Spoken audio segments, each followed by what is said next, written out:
નમસ્કાર મિત્રો દેશ અને દુનિયાના સુપરફાસ્ટ સમાચારમાં તમારું સ્વાગત છે। શિલ્પા અને રાજ કુંદ્રા વિરુદ્ધ છેતરપિંડીનો કેસ। બોલિવૂડ અભિનેત્રી શિલ્પા શેટ્ટી અને તેના પતિ રાજ કુંદ્રા સામે એક ઉદ્યોગપતિ સાથે 60 કરોડ રૂપિયાની છેતરપિંડીનો કેસ નોંધવામાં આવ્યો છે। સૂત્રોએ જણાવ્યું હતું કે ઉદ્યોગપતિ દીપક કોઠારીએ આરોપ લગાવ્યો છે કે બંનેએ મળીને તેમની સાથે 60 કરોડ રૂપિયાથી વધુની છેતરપિંડી કરી છે। કોઠારી કહે છે કે તેમણે વ્યવસાયને વિસ્તારવાના નામે આ પૈસા આપ્યા હતા, પરંતુ તે વ્યક્તિગત ખર્ચ કરવામાં આવ્યા હતા। મિત્રો, અન્ય મહત્વના સમાચારની વાત કરીએ તો લંપી વાયરસ, વલસાડમાં 62,000 પશુઓનું રસીકરણ। પશુઓમાં જોવા મળતા લંપી વાયરસ સામે મોટી કાર્યવાહી કરવામાં આવી છે। વલસાડ જિલ્લામાં અત્યાર સુધીમાં 62,000થી વધુ પશુઓને લંપી વાયરસની રસી આપવામાં આવી છે। ઉલ્લેખનીય છે કે જુલાઈ માસમાં ઉમરગામમાં 20 અને વાપી તાલુકાના રાતા પાંજરાપોળમાં 9 પશુઓમાં લંપી વાયરસના શંકાસ્પદ લક્ષણો જોવા મળ્યા હતા। પશુ ચિકિત્સક અધિકારીએ તાત્કાલિક સારવાર શરૂ કરી હતી। મિત્રો, અન્ય મહત્વના સમાચારની વાત કરીએ તો એમએલએ રમણ વોરા વિરુદ્ધ કાર્યવાહી શરૂ। ઈડરના ધારાસભ્ય રમણ વોરા પર ખોટા ખેડૂત ખાતેદાર બનીને ગાંધીનગર નજીક પાલેજ ખાતે ખેતીની જમીન ખરીદવાનો આક્ષેપ છે। ગાંધીનગરથી આદેશ મળતા ઈડર મામલતદારે તેમની સામે કાર્યવાહી શરૂ કરી છે। તંત્ર ધારાસભ્યનો ખેડૂત ખાતેદાર દાખલો સાચે છે કે ખોટો તેની ચકાસણી કરી રહ્યું છે। અટક બતાવ્યા વિના જ જમીન ખરીદ્યા બાદ પર્દાફાશ થતાં તેમને જમીન દિનેશભાઈ પટેલને વેચી દીધું હોવાનું બહાર આવ્યું છે। મિત્રો, અન્ય મહત્વના સમાચારની વાત કરીએ તો ગુજરાતના 23 પોલીસ જવાનોને રાષ્ટ્રપતિ વિશિષ્ટ સેવા મેડલ। રાષ્ટ્રપતિ વિશિષ્ટ સેવા મેડલ માટે ગુજરાતના 23 પોલીસ જવાનોની પસંદગી કરવામાં આવી છે, જેમાં 2 અધિકારીઓને વિશિષ્ટ સેવા મેડલ આપવામાં આવશે।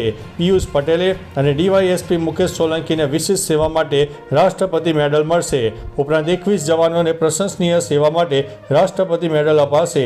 આ મેડલો ઉત્તમ કામગીરી અને સમર્પિત સેવા બદલ આપવામાં આવે છે, જે પોલીસ વિભાગ માટે ગૌરવની વાત છે। મિત્રો, અન્ય મહત્વના સમાચારની વાત કરીએ તો કાયમી શિક્ષકોની ભરતી પહેલા જ્ઞાન સહાયકની જાહેરાત। કાયમી શિક્ષકોની ભરતી પહેલા જ્ઞાન સહાયક ભરતીની જાહેરાત કરવામાં આવી છે। ખાલી જગ્યાઓ પર કરાર આધારિત શિક્ષકોની ભરતી કરવામાં આવશે। આ શિક્ષકોને ઉચ્ચતર માધ્યમિક શાળામાં 26,000 પ્રતિ માસ પગાર આપવામાં આવશે। પ્રાથમિક શાળામાં 21,000 પ્રતિ માસ પગાર આપવામાં આવશે। ઉમેદવારો 26 ઓગસ્ટ સુધીમાં અરજી કરી શકે છે। મિત્રો, અન્ય મહત્વના સમાચારની વાત કરીએ તો ધરોઈ ડેમની જળ સપાટીમાં વધારો। ઉત્તર ગુજરાતમાં ધરોઈ ડેમની જળ સપાટી 618 ફૂટ સુધી પહોંચી ગઈ છે, જે છેલ્લા 7 વર્ષમાં બીજી સૌથી ઊંચી સપાટી છે। ડેમ કુલ ક્ષમતાના 87.39% સુધી ભરાઈ ગયો છે, જેના કારણે સિંચાઈ અને પીવાના પાણીની સમસ્યા દૂર થશે। સતત વરસાદથી ડેમમાં પાણીનું પ્રમાણ વધ્યું છે, જે ખેડૂતો અને સ્થાનિક રહેવાસીઓ માટે રાહતના સમાચાર છે। પાણી પુરવઠા માટે હવે કોઈ અછત ન રહે તેવી શક્યતા છે। મિત્રો, અન્ય મહત્વના સમાચારની વાત કરીએ તો જાતિ પ્રત્યે અપમાનિત કરતા એટ્રોસિટીની ફરિયાદ। ભાવનગર શહેરમાં આવેલા હિલ પાર્ક નંબર 2માં સોસાયટીના કોમન પ્લોટમાં કચરો નાખવા મુદ્દે પૂર્વ રહીશ સફાઈ કર્મચારીને જાતિ અંગે ટિપ્પણી કરીને જાનથી મારી નાખવાની ધમકી આપી હતી। આ અંગે પોલીસ ફરિયાદ નોંધાઈ છે। જયંતિભાઈએ તેમને કચરો નાખવાની ના પાડતા બંને માતા અને પુત્રએ ઉશ્કેરાઈને ગાળો આપીને જાતિ વિશે અપશબ્દો બોલીને કહ્યું કે તારે આવું જ સાફ સફાઈનું કામ કરવાનું હોય, કરી નાખજે। મિત્રો, અન્ય મહત્વના સમાચારની વાત કરીએ તો સુરતમાં બની ફાયરિંગની ઘટના। સુરતમાં ફાયરિંગની ઘટના બની હોવાના સમાચાર છે, જેમાં કોસંબામાં પીપોદરા ગામ નજીક ફાયરિંગની ઘટના બની છે। કાપડના એક વેપારી પર 3 થી 4 રાઉન્ડ ફાયરિંગ કરાયો। બાઇક પર આવેલા શખ્સો ફાયરિંગ કરીને ફરાર થઈ ગયા। ઈજાગ્રસ્ત વેપારીને સારવાર માટે હોસ્પિટલ ખસેડાયો છે। ગ્રામ્ય એલસીબી, કોસંબા પોલીસ સહિતનો કાફલો ઘટના સ્થળે પહોંચી ગયો હતો। મિત્રો, અન્ય મહત્વના સમાચારની વાત કરીએ તો રખડતા કૂતરાનો મામલો સુપ્રીમ કોર્ટે નિર્ણય સુરક્ષિત રાખ્યો છે। રખડતા કૂતરાઓ સંબંધિત મામલા પર સુપ્રીમ કોર્ટમાં સુનાવણી પૂર્ણ થઈ ગઈ છે। વિશેષ બેન્ચે તેનો ચુકાદો સુરક્ષિત રાખ્યો છે। કોર્ટના સોલિસિટર જનરલ તુષાર મહેતાએ દલીલ કરી હતી કે માત્ર આ કાયદો અટકાવી શકાતો નથી। આ કૂતરાઓને કારણે બાળકોને બહાર રમવામાં મોકલી શકાતા નથી, કારણ કે એક તકલીફવાળો રોગ હતો।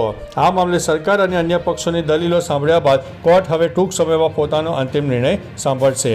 મિત્રો, અન્ય મહત્વના સમાચારની વાત કરીએ તો ગાંધીધામ તાલુકાના 451 શિક્ષક રહ્યા પગાર વિહોણા।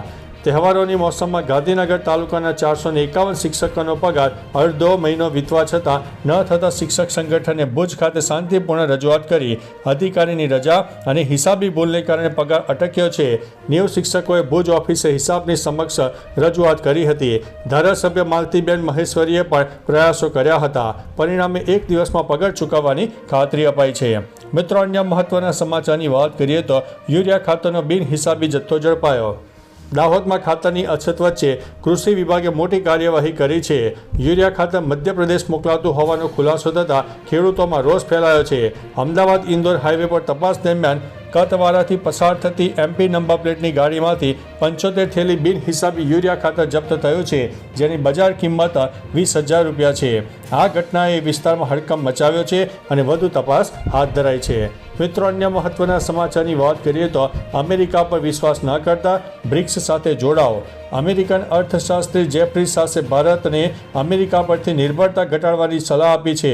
તેમણે કહ્યું છે કે અમેરિકા સાથે સુરક્ષા સંબંધો કારગર સાબિત નહીં થાય, તેથી ભારતે બ્રિક્સ સાથે જોડાવું કરવું જોઈએ. સાસે જણાવ્યું છે કે ટ્રમ્પ આવેશમાં આવીને નિર્ણયો લે છે અને તેમણે રશિયન ક્રૂડ ખરીદવા બદલ ભારત પર 50% ટેરિફ લાદી દીધો છે. ભારતે સ્વતંત્ર વિદેશ નીતિ અપનાવીને અમેરિકાના દબાણમાં ન આવવું જોઈએ. તો ચાલો મિત્રો, ફરીથી દેશ અને દુનિયાના સુપરફાસ્ટ સમાચાર લઈને મળતા રહીશો. ત્યાં સુધી અમને રજા આપશો. નમસ્તે.